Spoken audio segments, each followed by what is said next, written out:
tolong, ini bukan untuk Adian, ini bukan untuk Pak Lazarus, ini bukan untuk kita di DPR, ini untuk 20 juta jiwa di luar sana. Please, kita lawan. Halo guys, jumpa lagi bersama saya Vincent Nugraha. Pada tanggal 30 Juni 2025 ada agenda rapat kerja antara Komisi 5 DPR RI dengan Kementerian Perhubungan yang khusus membahas tentang tarif ojek online. Nah, kita tahu teman-teman ya, bahwa ojek online ini memang akhir-akhir ini banyak pro dan kontranya terkait besarnya potongan yang diterima oleh baik itu konsumen maupun driver online. Satu hal yang saya soroti dan saya sangat tertarik adalah penjelasan dari Adian Napitupulu, anggota DPR RI dari fraksi PDI Perjuangan. Satu hal yang saya salut dari seorang Adian adalah bagaimana konsistensinya dalam bersikap ketika dia menjadi wakil rakyat.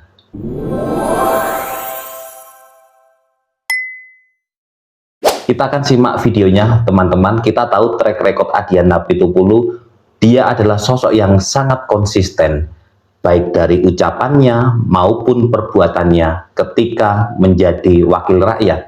Dan tentu kita harus bangga kita punya wakil rakyat di DPR yang berani menyuarakan, yang berani membela dan berani memperjuangkan nasib dari driver-driver ojol di seluruh Indonesia. Ayo kita lihat videonya. Sekarang saya mau tanya ini, kalau diizinkan pimpinan bisa langsung interaktif tidak? Misalnya begini, saya tanya begini. Biaya jasa aplikasi itu diatur tidak di Permen? Bisa nggak langsung dijawab? Silakan Pak, silakan. Ya. Yang diatur itu biaya sewa, Pak. Iya. Sewa Di sini aplikasi. yang biaya sewa yang mana, Pak? Itu kami di sini dalam KP 1001 biaya sewa aplikasi itu tidak lebih dari 15%. Iya. Itu isi KP 1001. Itu biaya sewa aplikasi konsumen maupun driver dong. Berarti dari driver, Pak. Dari driver dan konsumen. Karena aplikasi yang dipakai satu. Dalam Kepmen itu pemaknaannya, enggak, biar kita sama persepsinya. Biaya sewa jasa aplikasi itu, karena semua uangnya dari konsumen loh. Itu adalah untuk konsumen dan driver. Betul itu Pak Dirjen? Yang menyewa aplikasi itu dari mitra, Pak. Dari driver, maksud Bapak begitu? Oke. Kalau begitu, biaya jasa aplikasi yang 2000 tuh siapa yang bayar? Oh, ini bukan yang UMKM. Ini yang bayar semua konsumen ini. Ya, hanya konsumen, hanya bagiannya mungkin ya yang Nggak, yang biar jelas pembagiannya. Biaya perjalanan itu dibayarkan konsumen 13.000 pada driver, dari situlah dipotong 20%. Betul tidak? Pakai ini Pak, pakai halo-halo apa nih? Ya. Ya, betul tidak? Jadi 20% itu dari tarif dasar, Pak. Ya, tarif dasar itu penjelmaannya di sini yang mana? Biaya perjalanan kan? Ada yang bisa bantu? Coba Pak, ini detail. Ini kita ngambil contoh nih. Iya. Maksudnya begini Pak, maksud saya begini. Ini kan ada contoh. Ini seperti ini ya, betul ya? Pak Adian, mungkin Ya. Pak Adian tahan dulu. Ya. Tahan sebentar. Ini kan pemerintah pasti ngawasi ini. Masa pemerintah enggak tahu? Seperti ini kah Pak? Saya minta pemerintah yang jawab nih. Ini kita bicara ini dulu nih. Jangan kita berdebatkan data yang nanti pemerintah challenge pula. Betul enggak dari pemerintah? Seperti ini kah struk pembayaran nih? Betul enggak nih? Ayo, saya minta dijawab coba dari pemerintah. Betulkah struknya seperti ini kah? Ini namanya struk Pak. Bukan struk enggak bisa jalan ya, ini struk pembayaran maksud saya. Betul. Dari Dirjen Darat mana? Struk pembayaran begini kan Pak yang diterima. Izin Pak. Ya, silakan Bu. Jadi kalau dari sini kan sebenarnya ini kan struk yang dibayarkan dari pengguna jasa Pak. Ini sebenarnya. Ya, Jadi betul. kalau biaya perjalanan 13.000 kemudian biaya jasa aplikasi. Nah, untuk yang biaya perjalanan 13.000 tuh kalau nggak salah ini yang dipotong 20% ya Mas Bram ya? Yang dipotong 20% itu yang 13.000 itu Pak. Oke. Ya, Pak Adian udah nyambung? Ya. Artinya ini betul Pak Wamen ya, biar sama nih. Ya. Yang dipotong dari 20% itu adalah biaya perjalanan. Itulah tarif atas dan tarif bawah per kilometer sekian ribu rupiah. Betul Pak Wamen? Nah, teman-teman, tadi kita bisa lihat ya, bahkan dari pihak pemerintah pun itu tidak bisa memberikan jawaban yang tegas. Apakah seperti ini struk yang memang dikeluarkan yang sesuai dengan peraturan? Karena apa teman-teman? Kita memang sangat miris ya. Saya awalnya itu menganggap bahwa ya wajar-wajar saja ketika pihak aplikator itu mungkin mengenakan tambahan cas dan sebagainya, karena apapun itu pihak aplikator itu ketika dulu awal-awal mulai merintis industri ojek online ini memang melakukan yang namanya bakar uang atau istilahnya memberikan subsidi-subsidi, sehingga banyak orang yang tertarik untuk beralih dari ojek konvensional menjadi ke ojek online. Ketika mereka ternyata akhirnya ada persaingan dari kompetitor juga, akhirnya bakar duit itu kan berlangsung secara terus-menerus, sehingga akhirnya investor-investor pun juga pada skala tertentu menuntut juga untuk pengembalian modal juga. Maka dari itu akhirnya di saat akhir-akhir ini sangat mungkin pihak aplikator sedang dalam proses untuk mencari keuntungan. Saya pikir dulu seperti itu, dan kita orang awam menganggapnya oh wajar-wajar saja seperti itu. Namun setelah melihat apa yang dipaparkan oleh Adian Napitupulu, ternyata ya memang ini ada sesuatu yang nggak tepat. Ini ada sesuatu yang tidak benar, tidak ada di dalam peraturan, yang menyebabkan ini menjadi kerugian, baik itu bagi konsumen maupun juga bagi driver ojol. Dan saya sangat salut dengan bagaimana kejelian Adian Napitupulu dalam membedah bagaimana sistem dari aplikator ojek online ini. Yuk kita lihat selanjutnya. Betul Pak Dirjen? Betul ya? Biar ada suaranya. Betul Pak Dirjen ya? Ya, oke. Pertanyaan saya kedua, biaya jasa aplikasi yang 2.000 itu siapa yang bayar? Apa Pak? Biaya jasa aplikasi yang 2.000 rupiah itu siapa yang bayar? Dari konsumen Pak. Oke. Dasar hukumnya apa? Nah ini yang kalau nggak salah nggak diatur ya Mas Bram? Nggak diatur kan? Ada tidak dasar hukumnya? Nah, ini tidak diatur ini. Nggak diatur Pak. Tidak diatur. Artinya 2.000 rupiah ini tidak ada dasar hukum. Betul? Ya nggak diatur. Artinya bahwa sepakat nggak ini kita coret? Kenapa? 2.000 rupiah dikali 3,1 juta driver itu 6 miliar per hari. Dari ini saja. Ini kan kalau yang di topet kan juga ada kita. Ini tidak punya dasar hukum. Bapak Wamen yang terhormat dan Pak Dirjen yang terhormat, sebagai bagian dari negara kita mau menegakkan hukum seperti apa yang disampaikan oleh Pak Pimpinan tadi. Kalaupun besok langit runtuh, hukum dan keadilan harus tetap ditegakkan.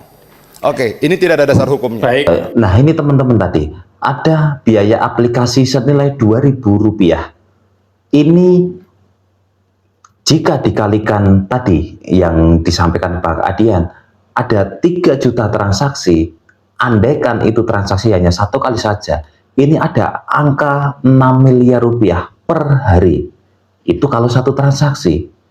Dan ini ternyata tidak ada di dalam peraturan perundang-undangan. Jadi memang ternyata banyak celah-celah yang dipakai oleh aplikator yang pada akhirnya ya ini tadi yang disampaikan oleh Bang Adian, ini dibebankan ke konsumen juga seperti itu. Kita lanjut. Pimpinan izin Ya, Pak An, ya. interupsi. Sedikit lagi. Ya, Biaya perjalanan aman itu dipungut dari mana? Dan untuk apa?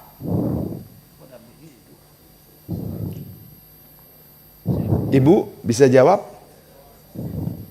Diatur di kita itu Pak, itu hanya 15 plus 5 itu Pak. Ya. Nah, kemudian kita juga tidak mengatur tentang yang lain-lain itu. Kalau misalnya kita belanja itu kan juga ada biaya jasa, itu kan juga kita nggak mengatur di situ Pak. Ya, sebentar Bu. Saya cuma nanya, biaya perjalanan ini maksudnya apa ya? Boleh saya bantu? Biaya perjalanan aman Pak. Ya. Itu sepertinya kayak yang promo-promo yang ditawarkan Bukan. mereka seperti itu. Biaya perjalanan aman itu adalah asuransi Pak Wamen. Oke, pertanyaan saya sebagai mantan dari kepolisian Pak Wamen, izin, apakah waktu kita bikin SIM sudah bayar asuransi?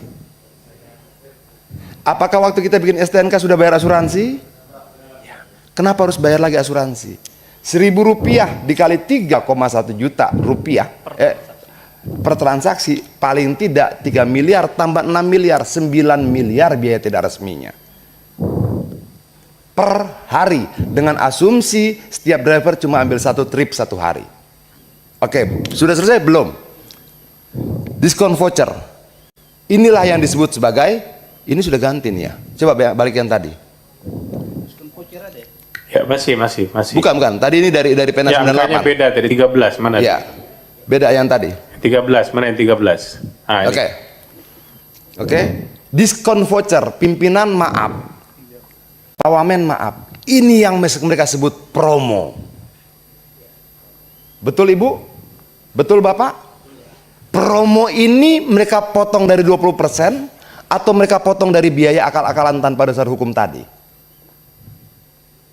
Promo ini mereka potong dari biaya akal-akalan tanpa dasar hukum tadi. Promonya berapa? 3.000. Biaya sewa aplikasi berapa? 2.000. Perjalanan aman berapa? 1.000. Itulah yang jadi promo mereka. Nah, teman-teman, luar biasa ya. Adian sampai bisa membedah bahwa bagaimana promo ini dibuat oleh aplikator sehingga terkesan konsumen itu memperoleh banyak promo, tetapi pada kenyataannya ketika itu dibedah satu-satu, ya kembali lagi sebenarnya itu adalah uang yang ditarik dari konsumen juga dalam bentuk biaya-biaya yang tertera di situ. Nah, ada biaya aplikasi, terus kemudian ada tadi yang biaya Rp1.000. Setelah saya renungkan, ternyata memang itu tadi banyak celah yang sangat merugikan konsumen dan juga driver ojek online. Maka dari itu saya sangat salut dan saya sangat menghargai bagaimana Adian mau bersuara keras, mau berjuang untuk membela masyarakat Indonesia dari kejamnya aplikasi online ini. Kita lanjut. Maaf Pak Wamen, izin pimpinan saya teruskan sedikit. Ganti yang tadi. Oke. Biaya perjalanan 81.000, betul? Dari situlah 20% dipotong. Tapi ada biaya jasa aplikasi berapa? Rp10.000. Tadi motor 2.000, ini mobil Rp10.000. Ini dasar hukumnya apa? Tidak ada. Satu trip mobil Rp10.000, Rp6.000, Rp9.000, berbeda-beda tuh. Oke. Ada biaya lokasi Rp18.000. Ini dasar hukumnya apa? Ada yang bisa jawab Pak? Ibu? Dasar hukum biaya lokasi Rp18.000 ini apa? Boleh saya bantu? Karena ini menjemputnya ke bandara. Menjemput ke bandara dapat bayar 18.000. Uangnya ke bandara atau ke aplikator? Tidak ada yang tahu. Oke, dasar hukumnya apa? Juga tidak ada. Jadi ada, kalau mobil ada Rp10.000, tambah Rp18.000, tambah perjalanan aman Rp1.000, ada paling tidak di data ini Rp29.000 dipungut dari driver dan konsumen tanpa dasar hukum apapun. Kalau kita katakan pungli adalah segala sesuatu yang dipungut dari rakyat tanpa dasar hukum, bisa nggak kita sebut pungli? Bisa tidak kita sebut pungli? Dan kalau kita bisa sebut pungli, bagaimana kalau saya katakan negara bertahun-tahun membiarkan pungli bertriliun-triliun rupiah terjadi di depan mata kita? Wah, ini luar biasa. Bahkan seorang Adiana Pitupulu dengan tegas bertanya, kalau seperti ini, apakah ini bisa dikatakan pungli? Gimana kalau pendapat teman-teman? Kalau menurut saya juga ini bisa dikatakan pungli ya, walaupun bisa saja pihak aplikator menyebutnya bahwa oh ini kebijakan sistem dan sebagainya, atau ini adalah sudah menjadi ketentuan dari sistem dari pihak aplikasi. Namun ketika penjabarannya detail seperti ini per item, walaupun kelihatannya kecil 2.000, 1.000, 3.000, tetapi kali berapa jumlah orderan dalam satu hari dan berapa driver online dan juga konsumen yang melakukan transaksi, wah luar biasa ini. Maka sangat wajar ketika ini pemerintah harus memberikan perhatian khusus, jangan sampai driver ojek online dan konsumen pemakai aplikasi menjadi korban dari sistem yang sangat tidak transparan seperti ini. Kita lanjut. Sudah selesai? Izin sebentar lagi pimpinan. Ada diskon voucher? Ini promo? Berapa diskon vouchernya? 12.000. Dari mana didapatkan? 10.000 tambah Rp1.000. Ditambah 10.000 lagi diambil entah dari angka yang mana. Dia tidak pernah bayar promo, Pak Wamen, Pak Dirjen.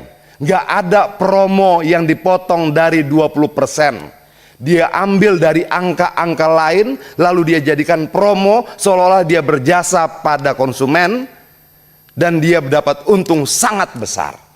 Promo itu bohong. Promo itu dia ambil dari angka-angka yang tidak punya dasar hukum. Please, Pak Wamen.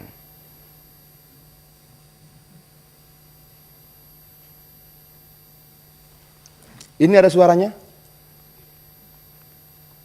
Coba, bisa ada suaranya?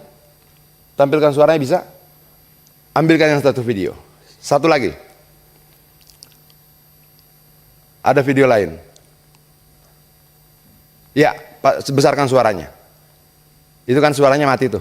Coba dihidupkan. Kita dengar sama-sama, Pak.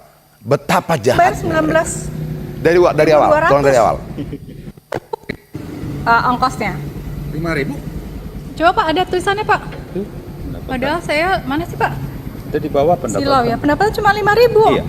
Padahal saya bayar 19.200. Kasihan betul Bapak. Ini ya Pak, lihat tuh. Saya bayar 19.200. Bapak dapat 5.000. 5.000. Ya ampun, jahat banget. Baik, saya Nah, teman-teman, memang ini menjadi concern kita bersama ya, sehingga driver online dan juga konsumen itu tidak dirugikan. Jadi aplikator untung, driver online-nya juga untung, kemudian konsumen juga untung, sehingga win-win solution. Bayangkan teman-teman, ketika konsumen membayar 19.200, driver ojolnya hanya menerima 5.000 karena dia ikut dalam program aplikasi Goceng atau aplikasi paket hemat. Kita bisa berhitung kan, dari 19.000 yang dibayar oleh konsumen, yang diterima adalah 5.000. Artinya dari pihak aplikator itu menerima 14.200 sendiri. Kan luar biasa ini. Yang diterima oleh driver online itu hanya sekitar nggak sampai 30%. Luar biasa. Ini kalikan berapa juta transaksi dalam satu hari. Ya bisa dikatakan, kalau bisa dikatakan ini ya dari pihak aplikatornya, katakanlah mencari untung atau mencari balik modal, tetap ini ya keterlaluan, karena begitu besarnya angka yang selisih margin yang didapat dengan yang diterima oleh driver ojek online-nya. Kita lihat bagaimana pendapat atau ulasan dari Adian berikutnya. Sudah Saya menjelaskan semuanya. biar saya jelaskan ini apa. Ini adalah tarif hemat. Tarif hemat itu begini Pak Wamen. Kalau saya driver, maaf saya agak terganggu Pak. Kalau saya driver, untuk bisa ikut tarif hemat saya harus bayar Rp20.000 per hari. Kalau saya bayar Rp20.000 per hari, saya ikut serta dalam program tarif hemat mereka. Berapa saya dibayar? Setiap kali antar barang Rp5.000. Berapa aplikator terima? 19.200. Berapa yang mereka potong? 14.200 ke jam. Oke. Itu tarif hemat paket goceng. Orang supir driver bilang aceng. Aplikasi goceng. Satu barang Rp5.000. Tapi kalau double order, barang kedua tidak 5.000. 2.500. Sangat biadab. Barang pertama 5.000, lalu ditelepon lagi dia, kamu ambil lagi barang kedua ya. Barang keduanya 2.500 Pak Wamen. Tolong, ini bukan untuk Adian, ini bukan untuk Pak Lazarus, ini bukan untuk kita di DPR, ini untuk 20 juta jiwa di luar sana. Please, kita lawan. Tolong Pak Wamen. Ini bukan bagi-bagi proyek, bukan. Ini 20 juta jiwa di sana. Bergantung pada ketokan kita di sini. 48 orang di sini. Palunya menentukan nasib 20 juta orang di sana. Ayo kita ketok dengan berani. Oke, itu tadi teman-teman, kita bisa lihat bersama ya, bagaimana kejamnya aplikator ini terhadap driver online, juga terhadap konsumen. Begitu besar biaya yang dibayar oleh konsumen, tetapi yang diterima oleh driver ojolnya hanya Rp5.000. Bahkan ketika orderan berikutnya itu hanya menerima 2.500. Kan ngeri sekali seperti ini. Dan sudah sepantasnya pemerintah tidak boleh tinggal diam menyikapi fenomena ini. Karena bagaimanapun juga pemerintah dan DPR harus hadir, harus bersinergi untuk membuat undang-undang atau membuat peraturan yang bisa untuk melindungi masyarakatnya, baik driver ojek online-nya maupun konsumen itu sendiri. Karena kita tahu, saya juga sering mendengar bahkan di banyak grup-grup Facebook ya, bahwa adanya tarif hemat yang dikenal dengan aceng ini akhirnya membuat ada beberapa oknum driver yang dalam tanda kutip, ini oknum ya, yang kadang ketika mengantar pesanan itu meminta belas kasihan dan sebagainya, yang ini membuat citra daripada driver ojek online itu menjadi buruk, seolah-olah menjadi peminta-minta. Padahal ya itu tadi, sistem yang dalam tanda kutip memaksa mereka untuk seperti itu. Dan juga akhirnya ini menimbulkan semacam perpecahan juga ketika ada driver yang mengambil paket hemat, kemudian ada driver yang reguler, dan ketika driver-driver yang paket hemat ini yang memakai tarif, yang ikut tarif hemat ini, ada oknum-oknum yang kurang bertanggung jawab tadi, semua menjadi kena imbasnya. Maka dari itu sebenarnya menurut saya pribadi ada baiknya ketika pemerintah harus menata ulang regulasi yang sudah ada, diperketat sehingga pihak aplikator pun tidak seenaknya sendiri dalam menentukan tarif dan juga mengambil keuntungan. Kita tentu kepingin aplikator pun tetap harus survive, tetap harus hidup dan bahkan memperoleh keuntungan.